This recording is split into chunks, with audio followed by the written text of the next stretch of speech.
Welcome to This Explainer. Okay, have you ever looked around your living room, maybe your spare bedroom or the garage, and thought, you know what, this could totally be a custom apparel studio? If you've ever wanted to create your own merch, design custom tote bags, or just pick up an incredibly rewarding craft, you are in exactly the right place. Today, we're diving into the beginner's roadmap to home screen printing. We're going to strip away the mystery and show you exactly how to transform your space into a literal creative powerhouse. So, are you ready to launch your own brand from home? Because honestly, that's the true potential of screen printing. It's not just a fun weekend hobby. Though, hey, it can absolutely be that. It's actually a highly accessible gateway to turning your creative ideas into a profitable home business. You don't need a massive factory or hundreds of thousands of dollars. You literally just need the right knowledge, a little bit of space, and the willingness to learn. Okay, let's dive into this step-by-step roadmap. We're going to cover 1. The home printing revolution. 2. Your essential starter kit. 3. The first print roadmap. And 4. Avoiding common beginner mistakes. Kicking things off with Section 1, the home printing revolution. Right now, home screen printing is absolutely booming for both hobbyists and small business owners. Just look at social media. It's packed with independent creators printing their own apparel. And the reason for this boom? It's pretty simple, actually. Setup costs have gotten incredibly low, but the output, it remains high quality, super durable, and honestly indistinguishable from major retail brands. Plus, the versatility is just unmatched. You can print on t-shirts, canvas totes, wood, metal, glass, paper, all from a single desk. But the real kicker for a lot of people is the massive profit margins. We're talking typically between 200 and 300%. To put that into perspective, when you factor in the blank t-shirt, the ink, and minor overheads, producing a single shirt might cost you between 80 and 160 TL. But you can easily turn around and sell that custom piece for 250 to 500 TL. So, even if a pro home setup runs you anywhere from 15,000 to 50,000 TL to get fully up and running with top-tier gear, those margins mean you'll see a return on your investment incredibly fast. Moving on to Section 2, your essential starter kit. Look, a great print always starts with the right tools. If you're using subpar materials, your prints are going to suffer, no matter how flawless your technique is. So, let's demystify exactly what you need to buy for a minimal yet highly effective setup. First up, a desktop printing press. This saves a ton of space while keeping your screens perfectly aligned. Next, screens. I highly recommend going with aluminum or metal frames over wood. Why? Because they don't warp over time and they hold much higher tension. For your standard t-shirt printing, you'll want a mesh count of 43T to 55T. You're also going to need emulsion and a scoop coater to apply it, some screen printing ink, a squeegee to actually push the ink, and a drying rack so you can safely store those wet prints without accidentally ruining your living room furniture. Now, if you're new to the game, emulsion probably sounds like some complex chemistry term, but it's really just light-sensitive magic. You coat your screen mesh with this thick liquid in a dark room. Then, when you place your design over it and expose it to UV light, that light hardens the emulsion. The areas that were blocked by your design, they stay soft and just wash away with water.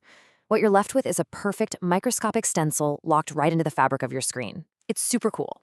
Okay, next, let's talk about the squeegee, which you might also hear called a raggle. This is basically a rubber blade attached to a handle, and you use it to force the ink smoothly and evenly through that open stencil mesh onto your fabric. And here's the thing, the hardness of that blade matters a lot. Here's a quick pro tip for you. Squeegee blades are measured in shore hardness. A 65 shore rubber blade is pretty soft, making it fantastic for laying down heavy, rich layers of ink. But if you want my advice for a general, everyday print that captures finer details without getting blurry, a medium-hard 75 shore blade is absolutely your best bet. You've also got a major choice to make when it comes to ink, water-based versus plastisol. For a home setup, water-based ink is almost always the winner. It's practically odorless, it leaves this really soft, natural feel on the fabric, and, this is crucial, you can wash your screens out with plain water right in your sink. Plastisol ink, on the other hand, is the industry standard for durability and vibrancy. But it never air dries. It literally requires high heat, around 160 to 170 degrees Celsius, to properly cure and bond to the fabric. That means you need a dedicated heat press or a conveyor dryer. And trust me, you definitely do not want to be baking Plastisol in your kitchen oven. Let's jump into Section 3, the first print roadmap. So you've got your gear, you know the lingo, now let's actually turn a digital file into a physical, wearable piece of merch. Step 1 is your design. It absolutely must be a vector file, think Illustrator or SVG, so it has perfectly crisp edges. And you have to print this design onto a transparent film using 100% black ink. Not dark gray, I mean absolutely solid black, because it needs to completely block the UV light. Step 2, in a dark space, honestly, even a taped-up closet works, coat your screen with that emulsion and let it dry completely. Then, step 3, place your black film onto the screen, expose it to a UV light source, and take it to a washout booth, or, just your shower. Spray it with water, and you'll literally watch your stencil magically reveal itself as that unexposed emulsion washes down the drain. All right, now for the really exciting part, the execution phase. Step 1, secure your fabric completely flat on the press palette. A little bit of spray adhesive goes a long way here to make sure the fabric doesn't shift even a millimeter. Step 2, lower your screen, apply a nice line of ink at the top, and pull your squeegee toward you. You want to keep it at a 45 to 70 degree angle and apply firm but not overly aggressive pressure. Seriously, let the squeegee do the work. Step 3, lift the screen, admire your awesome print, and then cure the ink with heat so it survives the washing machine. And finally, listen closely because this is an absolute, non-negotiable necessity. Clean your screen with warm water immediately. If water-based ink dries in your mesh, that screen is toast. Wash it the exact second you're done printing. Wrapping up with Section 4, avoiding common beginner mistakes.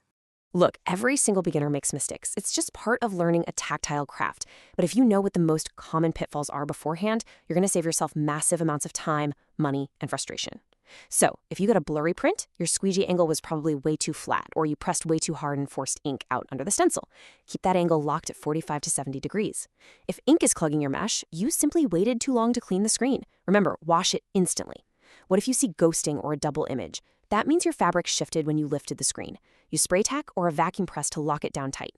And finally, if your stencil is actually peeling off while you wash it, your UV exposure time was too short. Just perform a quick step wedge test to dial in the exact seconds your specific setup needs. The great thing about screen printing is that it's highly mechanical, meaning almost every single problem has a direct physical solution. And there you have it. You now understand the home printing revolution. You know exactly what gear belongs in your starter kit. You've walked through the step-by-step roadmap to your very first print, and you know how to dodge those common beginner traps. You've got the tools, and you've got the roadmap. The only question left is honestly the most exciting one. What are you gonna print first? Thanks for checking out this explainer. Now go turn that living room into a studio.